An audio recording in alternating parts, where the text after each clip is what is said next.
ፎሊክ አሲድን ከእርግዝና በፊት መውሰድ ጥቅሞቹ ምንድን ናቸው?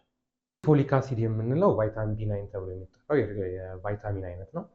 አንዲት እናት አክቲቭ የሆነ ግንኙነት ከመጀመሯ በፊት ወይም ደግሞ እርግዝና ፕላን ከማርገዟ በፊት ከ1 ወር እስከ 3 ወር ባለው ጊዜ ውስጥ መውሰድ አለባት ብለን የምናስበው የቫይታሚን አይነት ነው። ጥቅሙ ምንድነው?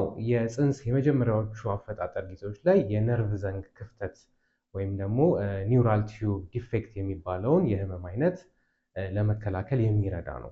እንግዲህ ኒውራል ቲዩብ የምንለው አንዲት ሴት ከጸነሰች ጊዜ ጀምሮ በ4 ሳምንት ውስጥ ወይም ደግሞ በ28 ቀናት ውስጥ አፈጣጠሩ የሚያልቅ አካል ነው።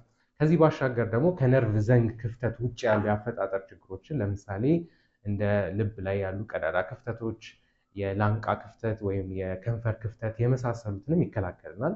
ከዚህ ባሻገር የፎሊክ አሲድ ጋር ተያያዥ የሆኑ የደም ማነሶች ወይም እንደ ሜጋሎብላስቲክ አኒሚያ የመሳሰሉትንም ይከላከልናል ማለት ነው። ስለዚህ አንዲት እናት ኦሊኖል ከማርገዟ ከ3 ወር በፊት እና ካረገዘች በኋላ ደግሞ ለ3 ወራት ያክል ፎሊክ አሲድ መውሰድ ግድ ያስፈልጋታል።